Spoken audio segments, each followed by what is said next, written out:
Good Things. We are streaming live over at supertalk.fm. We're also streaming from the SuperTalk Mississippi app. You can always find us, too, on that local SuperTalk Mississippi radio station. And you can watch Good Things. We are on your computer, your mobile device. Just head on over to SuperTalk TV. I've got a friend in the studio with me today, a friend and a colleague. She's not former registered dietitian. She is a registered dietitian, former colleague. Registered dietitian, Donna Speed. She's with the Mississippi Farm Families of Mississippi and the Dairy Alliance. And we're here to celebrate the fact that March kicks off our favorite month in our profession, which is National Nutrition Month. So welcome back, Donna. Thank you, Rebecca. I'm glad to be here to talk about nutrition during this month. I think you came last year, and March is always a busy month for us dietitians, getting out and spreading that word. But give us a little background about National Nutrition Month. Why is it so special? Well, it actually started as Nutrition Week back in 1973. And we just celebrated for a week, and they realized how important it was.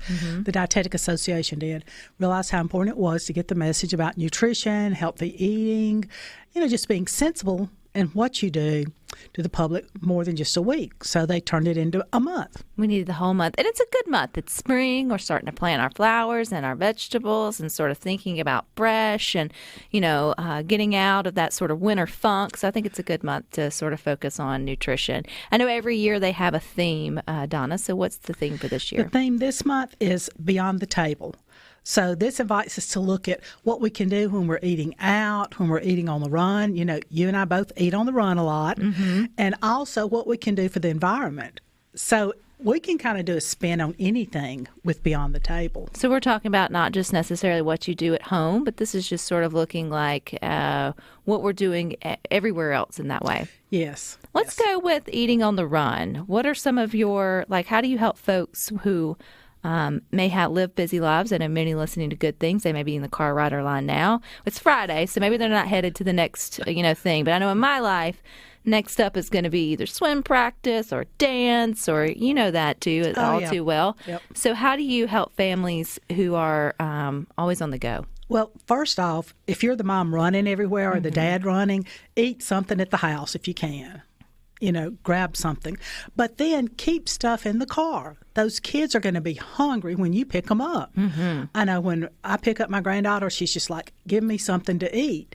So keep some snacks that would be good to have on hand. You may want to have some crackers, anything that'd be non-perishable that can hold up well in the car, especially when the heat starts happening.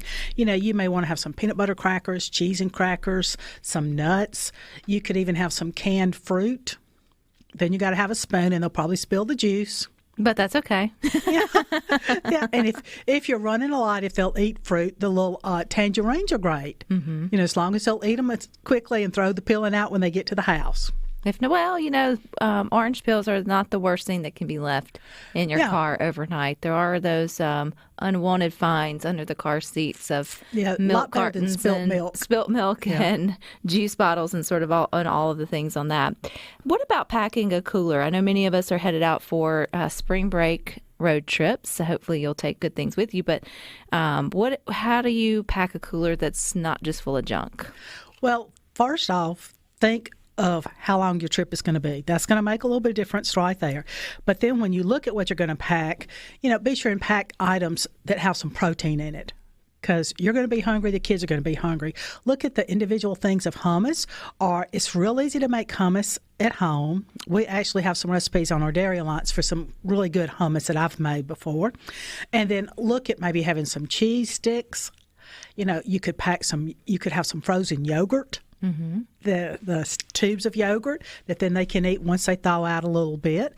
I'll pack some of the shelf-stable milk and put that in there, because in that way, if everything gets iced down, because you can ice it down, but then if it that's a good trick. It's still good to have. I keep some of that.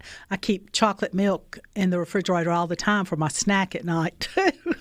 That's always a good thing to have on hand, but also thinking about when they stop, those convenience store stops are just so expensive too. This is just a way to sort of save a little dough as well. Some of my fondest memories though, Donna, whenever our family would road trip, is my mom is the queen of packing a cooler, and we would pull over and utilize rest stops, and she would get out. She had a clothes basket that then turned into she packed it with everything she needed to make sandwiches and chips and the whole thing. And we'd have a whole Subway, sort of station sort of set up there, and then she'd pack it all back up perfectly and put it nestled back in, and then go on about our way. Was it any time saved? Probably not, but like I remember, like those are just memories that you sort of you definitely have. Well, and I always keep some bottled water in the car, and I have that all the time. Right now, there's probably 3 bottles of water in the car. I have some of the breakfast snack crackers.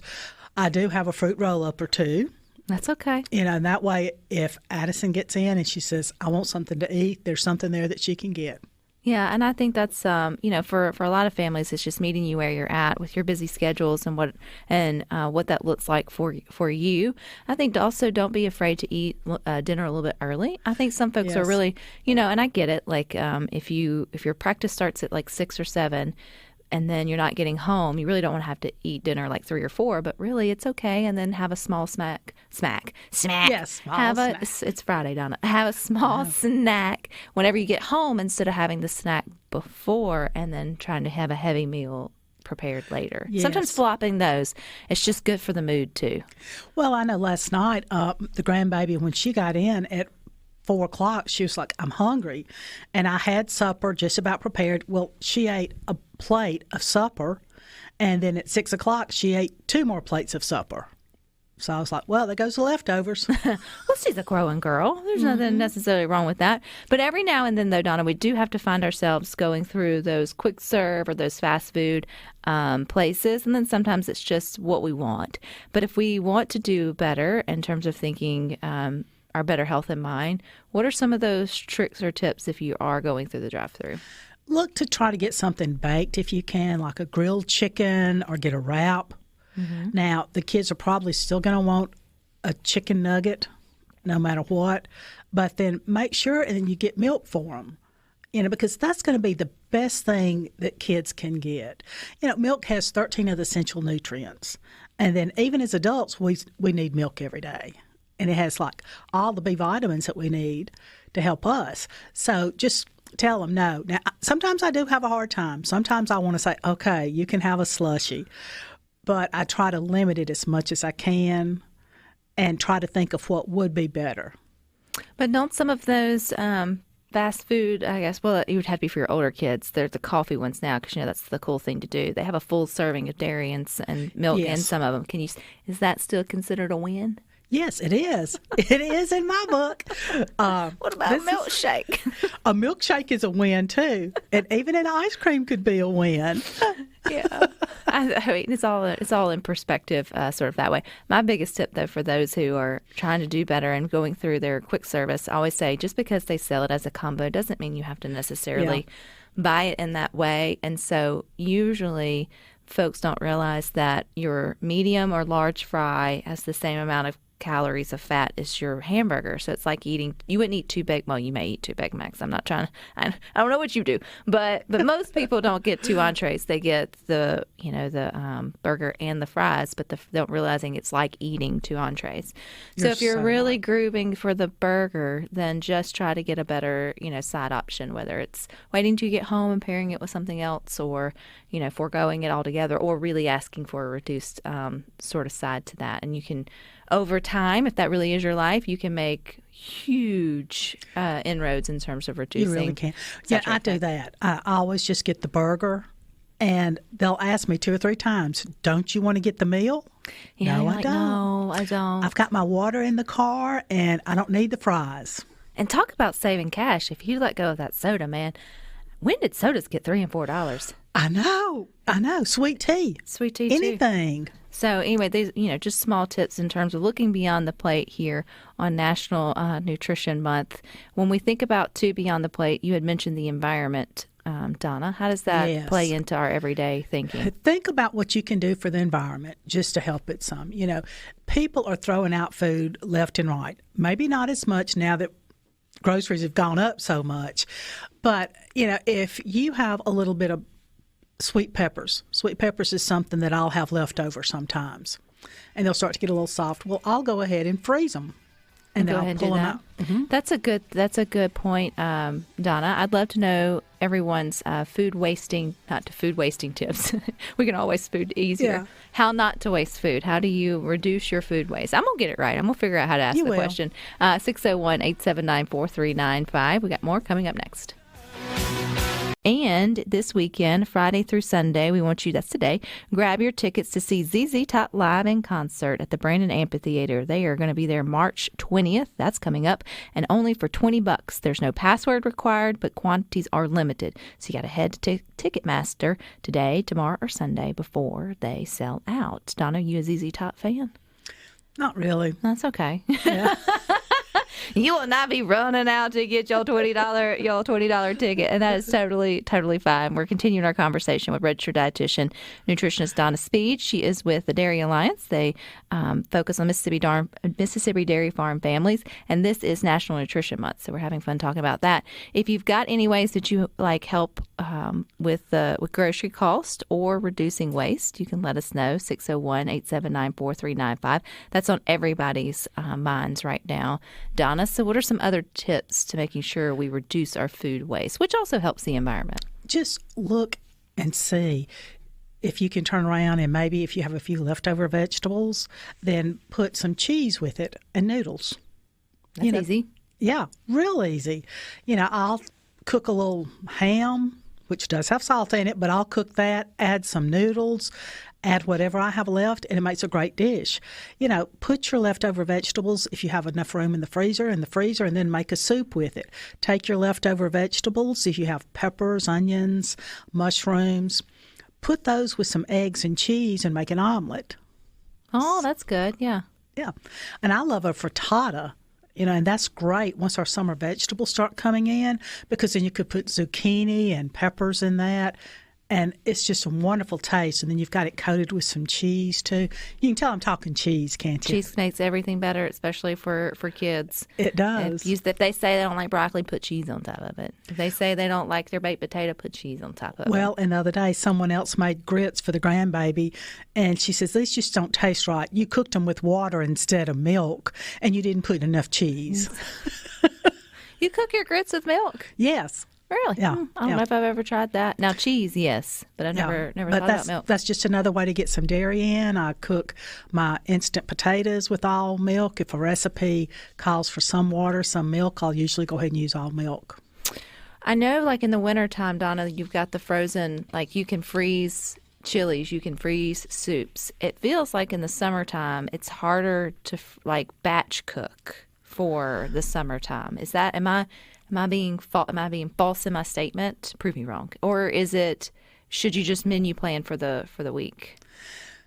Yes and no, Rebecca, because in the wintertime, I love doing my stews and my soups and casseroles. But in the summertime, I might go ahead and cook several chicken breasts outside on the grill and then make chicken tacos with that would have cheese and sour cream in it, and then make chicken salad. Yeah, so there's ways to still plan ahead. Or sort of make like bigger amounts and use them in different ways. Recipes. And if you cook, say like fresh green beans, then cook extra and freeze some of them, so that then you've got them that you can pull out when you do need a quick meal before you're going to the soccer game or swim practice. I heard a great tip from my sister-in-law. She was saying that if you do grill and then you freeze, she's like, when you unthaw, like say it's even a steak or like chicken or whatever it may be, obviously I would assume something that doesn't have a bone in it, that lightly or lowering the temperature but air frying it back to life, let it defrost, but then air frying it back to life instead of just nuking it in the microwave or putting it in the oven, brings back the flavor a whole lot better. It gives it a whole new, keeps the juices, I don't know. She said it was a better way of reheating frozen entrees than just defrosting and then nuking. And I was I'll have to try that. I'll have to give that sort of a try. I never thought about, especially usually we don't have steaks left over. Who does? I don't know how many you're cooking, but for us, it's, you cook them and then sort of you eat them. But that is something that, you can think about as we start firing up those grills, is that you can do more than you need if you need to freeze those. Well, and grilled vegetables are awesome. And then you can turn around and heat those up. You could make a vegetable salad out of them. So there's a lot of good things you can do. And, we don't have to have meat with the meal. Do we not? No. We could just have red beans with rice and no sausage or ham or meat in it. I know that. Having that sort of meatless Monday or whatever they say, I mean, overall, it feels, I am team eat your protein, obviously, and I love my meats, but I recognize as your dietitian that if you can go one meal a week meat free, particularly your dinner meal, not only are you going to save money, but you're going to reduce some saturated fat, you're going to reduce some sodium in your diet. It's going to be a good thing. You can do it for a meal. You can. My husband doesn't think you can. But one thing too, Rebecca, is think about having the milk at a meal. You get all your nutrients, but a serving of milk is only 25 cents. Now, I've compared different groceries, and it's anywhere from 21 to 26 cents for an 8-ounce glass. And you're getting the protein you need. So when our grandparents would have milk with cornbread, they were really getting everything they needed. They were smart. They were way smarter than we were. Yeah. That's it. That's bottom line to that. There's also a lot of good work that the Dairy Alliance does in our schools, Donna. You say busy, going from top of the state to the bottom of the state, helping our schools get the equipment and things that they need to better serve their students. What are some of the good initiatives that you guys have for that? We have tons of work going on. We're really looking at the athletes in the high school and also in college, trying to make sure that they realize the importance of dairy. I was recently at the state basketball championships, and we had advertisement there talking about the importance of dairy. We also are working with our schools as far as giving them grants to start programs that will increase breakfast and dairy. The big thing the schools are loving is an iced coffee program. And the students are loving. Oh, they love it. Last week I was at a school, this week, and we served over 600 servings of iced coffee. So for the parent who just went, oh, you're giving my kid coffee, you're giving my kid caffeine, how do you reckon with that? How do you, which, spoiler alert, mom, dad, grandparents, they're getting it anyway from their sodas or their energy drinks or whatever it may be. They're fancier. So how do you reconcile that in terms of? And the teachers will ask that, well, it's going to hype them up for class. No, there's less caffeine in it than in a soda or half a candy bar. So just because it's coffee doesn't mean that it's espresso, high-fueled kind of thing. And they use sugar-free syrup with the flavorings. Is that through their, is that an extra, or do they get that with their national school lunch? What some schools are doing, if they're free and reduced, then they're getting it just with the meal because it increases the students coming through the line to get a meal, and they're finding that then they will eat the grain or some of the fruit that they have on their tray as well. Some schools will charge extra, and some schools will give it free and then charge extra if they want a second one because they're coming back for seconds and thirds sometimes on the iced coffee. And in that iced coffee, though, they're getting a full serving of milk, correct? Correct, a full serving because they get the coffee concentrate with the sugar-free syrup and then they add their full carton of milk or chug of milk. We're also doing this at Ole Miss at the grill where the athletes dine. Cool.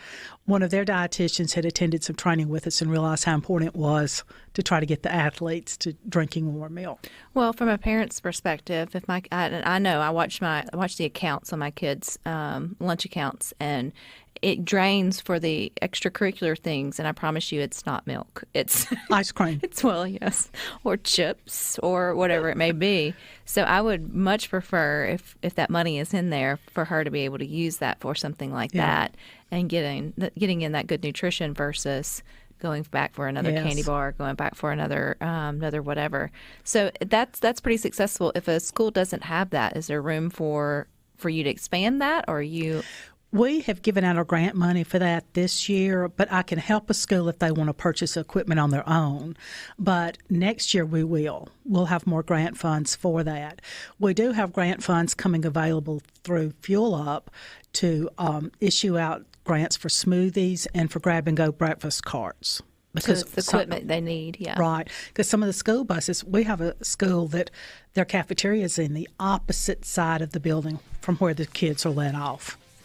So having a cart there makes it super simple for them to grab and be able to go and get to class for breakfast. Right. pretty cool. All right, Donna, happy National Nutrition Month. Happy Nutrition Month to you. See you back next year. Please. All right, you guys don't go anywhere. We got